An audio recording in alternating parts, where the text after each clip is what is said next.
good, YouTube? Quinn Wade coming to you with that instant basketball analysis on Analysis Playground on YouTube, exclusively on air forever. And of course, let's talk about them Lakers, man. They won against the Wizards 120 to 101. The Lakers go to 49 and 26 and 25 and 12 at home. They're one game from being a 50-win team this season. The Wizards, they didn't even win 20 games. They still have a chance to, but I doubt that they do. They're 17 and 58 and 6 and 32 on the road. Lakers swept the season series 2-0 in blowout fashion against the Wizards. They don't see them again until next season because the Wizards won't be a play-in or a playoff team, so they got to figure it out next year and also in the offseason. Wizards 26 to 25. They won the first quarter but lost the second quarter 40 to 18. It was basically over at that point. But the Wizards did win the third quarter 33 to 26, but they lost the fourth quarter 29 to 24. Justin Champagnie did a good job scoring in the paint and also hitting the three. He went 1 of 2 from 3, 8 of 12 from the field, and 1 of 1 from the free throw line for 18 points. He had 4 rebounds, 2 assists, no turnovers in the steal, 1 offensive rebound, 2 personal fouls, and was a plus 11 in plus minus. So he was one of their best scorers tonight. He was able to really give them good, efficient offense. You have to be happy with that. Tristan played 20 minutes. He had 14 points. He went 4 of 12 from the field and 1 of 6 from 3. Wanted a little bit more from him, but he also did go 5 of 6 from the free throw line. That helped him get into double figures. He had 3 rebounds, 1 assist, 4 steals, and a block. The 4 steals ended up being the most on the team. Anytime you can get that many or more, that's a really good night. He also had 1 offensive board, 3 personal fouls, and was a minus 16 in plus minus. Carlton Bub Carrington played 28 minutes. He ended up getting 5 points. He didn't take a lot of shots. He went 2 of 6 from the field and 1 of 3 from the three-point line. He had 7 assists. That was the best thing he did in the game, besides having the worst part of his game being 4 turnovers. He had 1 rebound, 2 personal fouls, and was a minus 20 in plus minus. Will Riley, 36 minutes. It ended up being tied for the most on the team. He ended up getting 20 points and went 8 of 19 from the field and 1 of 7 from 3 and 3 of 3 from the free throw line. So he had some good open looks. He couldn't make all of them or at least half of them or even 3 of them, but that would have been better than the 1 that he made. But he still was able to shoot decently from the field, and it's mainly because he got other looks, which worked out for him because, like I said, the Lakers, they kind of broke down a couple times, and he was able to find a way to get high percentage looks because of that. 2 rebounds, 2 assists, 2 turnovers. He had a steal, 2 personal fouls, and was a minus 22 and plus minus. Trey Johnson, 23 minutes, 11 points. He went 5 of 12 from the field, 1 of 6 from 3. He's out there mainly for his 3-point shooting, but he can hit a mid-range. He can drive if you give it to him, and he was able to show that throughout the season. He's showing that a lot lately, too. But he did have 6 boards, which was the most on the team. That's a low amount, but it is what it is. He had 2 assists, 1 turnover, and 2 steals, 4 personal fouls, and was a minus 3 and plus minus. Everybody off the bench ended up scoring for the Wizards. Anthony Gill, 36 minutes, 11 points. He went 5 of 7 from the field, 1 of 2 from the free throw line, 5 rebounds, 1 assist, no turnover, a steal in the block, 1 offensive board, 3 personal fouls, and was a minus 21 and plus minus. Good looks for him all night. So I'm not surprised that he only missed 2 shots. You probably say he should have made all of them. But it can be that way. Sometimes you can become your own enemy, even on the basketball court. Sharif Cooper, 20 minutes, 3 points. He went 1 of 6 from the field. He also went 0 of 2 from 3 and 1 of 2 from the free throw line. He had 2 rebounds and 5 assists, 1 turnover, 1 personal foul, and was a plus 2 and plus minus. So he mainly had a bad shooting night as well. Even though he tried to find a way not to just rely on the 3 ball, he just couldn't finish it at all, no matter where he was scoring from. But he just didn't have the touch. But he did find his teammates, and he does that real well. He can speed it up, he can slow it down, and still find you either way. Jameer Watkins, 27 minutes for him. He had 8 points. He went 4 of 11 from the field, 0 of 4 from 3. Obviously, if they shot the 3 ball better, this is a totally different game because they had good wide open looks, and even he did. You know what I mean? But they didn't have it going. He ended up having 5 rebounds and 5 assists. So his night wasn't as bad because the other things that he did, because he also did have 2 steals, 2 offensive rebounds, only 1 turnover. The worst thing probably was the 5 personal fouls in 27 minutes. He was a minus 14 and plus minus. And then Jay Hardy, he's been good at what at what he does. Just come in and just score in any situation that you can, and also keep the ball moving. If you don't have a shot that you can make, he had 11 points and went 4 of 8 from the field, 2 of 5 from 3, 1 of 2 from the free throw line, 5 rebounds, no turnovers, no personal fouls, and was a minus 12 and plus minus. And then you look at the Los Angeles Lakers, LeBron Ramon James, the king of the game. No Luka, no problem. He still said, I can just handle the ball more. I can just do a little bit more than I usually do, and that should be enough to beat a team like the Wizards. He had 21 points. He went 8 of 16 from the field. Had some nice dunks in this one in transition or in half court too.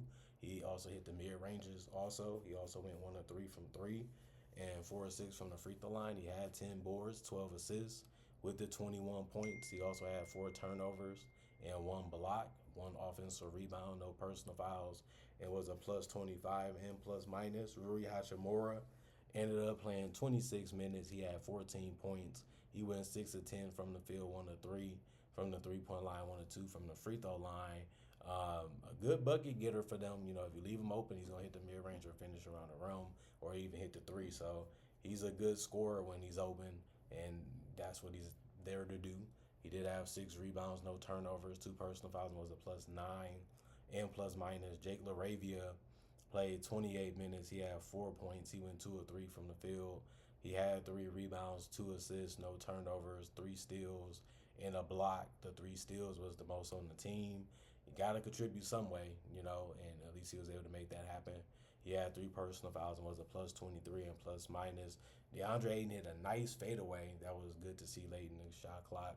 And then he was able to finish the rest near the basket. That's what he's good at. Legit 7-footer, good strength, good mobility. 5 of 5 from the field, 2 of 2 from the free throw line, 7 rebounds, 1 assist, 2 turnovers, 2 offensive rebounds, no personal fouls, and a plus 9 and plus minus. Austin Reeves, 27 minutes, 19 points. He went 4 of 11 from the field, 0 of 4 from 3, 11 of 12 from the free throw line. He's a bucket getter. And however he has to get it, however he has to do it, he's willing to get that done. And that's tough. Going 4 of 11 isn't great. Missing all your threes isn't great. But to still be able to get to the free throw line and you're mainly known as a shooter shows you how good of a player he's becoming on the offensive end.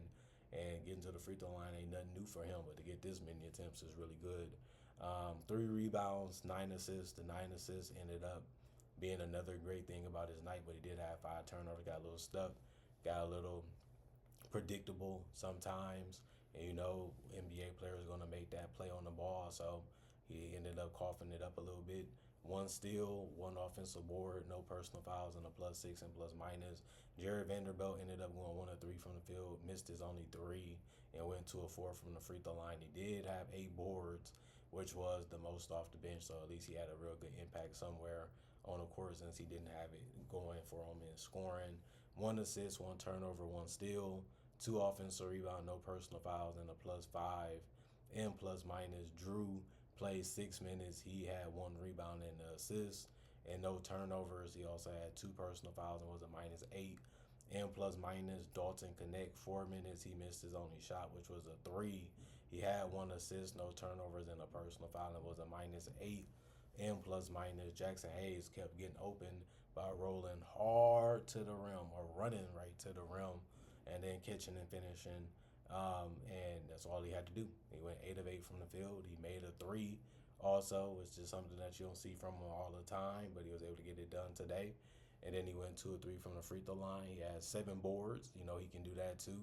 He's fast, he's quick, he's very athletic for the position. He also had 2 blocks, 2 offensive rebounds, 1 personal foul, and was a plus 18 and plus minus. And then Luke Kennard, 23 minutes, 19 points for him. He went 7 of 10 from the field and 4 or 5 from 3. They kept giving him a lot of room, so he just looked at it like, I'm good at shooting. I feel good in this shot, so I'm taking it multiple times. And even if I got to hit the mid-range or drive a little bit to get closer to the rim to get a better shot, then that's what I have to do. 2 rebounds, 1 assist, 1 turnover, 1 steal, 1 offensive rebound, 3 personal fouls, and a plus 20 and plus minus. Kobe bumped in 3 minutes. He had 2 points. He went 1 of 2 from the field. He missed his only three. He had no turnovers and a personal foul and was a -8 in plus minus. And then Bronny James, he got a chance to shoot up some shots. He went 2 of 10 from the field, 0 of 5 from three, 2 of 2 from the free throw line, missed the wide open threes, missed the layups, and things like that. He just couldn't really get anything to go in this game, but he still scored. And he also had 1 rebound and an assist and a steal. He also committed 2 turnovers and had 2 personal fouls, and it was a +4 and plus minus. And then you look at the Lakers, 56% from the field for them, 44% for the Wizards, 29% from three for the Lakers, 20% for the Wizards. So neither team shot the ball that great from three. 78% for the free throw line for the Lakers. 16 free throw attempts for the Wizards. They shot 75%. The Lakers shot 32 free throws, which is almost double. Well, actually is double of what the Wizards took. So that's a bad way to be able to stay in the game or even try to even get in the game again, because if you're going to give up that much shooting around the basket in from three a little bit, and then you're going to foul that much, that just helps you lose the game even more. 48 rebounds for the Lakers, 33 for the Wizards, 29 assists for the Lakers, 25 for the Wizards, 16 turnovers for the Lakers, 9 for the Wizards, 7 steals for the Lakers, 11 for the Wizards, 7 blocks for the Lakers, 2 for the Wizards, 9 offensive rebounds for the Lakers, 5 for the Wizards, 39 defensive rebounds for the Lakers, 28 for the Wizards, 15 personal fouls for the Lakers, 22 for the Wizards. And the Lakers get it done. You know, they gave Luka a little bit of a break. Take your time. Come back when we need you. You know, we trying to close out the season as healthy and as best as we can as a team. We confident that we can play and beat anybody. We didn't always play the best basketball against the top tier teams, but at least we showed that we can be on their level if we're playing our best basketball. They're committing more to defense. They're trying harder on that end. And their offense is tough to stop and it's tough to guard because they can get to the free throw line, they can pass, they can shoot threes, they can shoot the difficult ones too, they can cut, and they have a lot of guys that can fill in those roles and a lot of guys that can find them. So the Lakers got a lot of things solved and figured out at this point. Now it's just about can they hold down the fort, you know, defensively, and can they continue to execute and make those shots in the fourth quarter against teams that can do the same or as at the same level talent wise. And then you look at the Wizards, they just looking at it like, let's just play these guys a little bit more, see what they got, see what they can do, work on this, work on that, show them this, show them that, let them do it a little bit in the game, then they'll practice a little bit more in real games to see if it works or not, and then figure out what else to add to the team in off season. Comment, like, subscribe, share the notification bell to get that analysis when it first come out. Y'all stay blessed up. Y'all stay good. Peace. And I'll see y'all later today. Hopefully more analysis.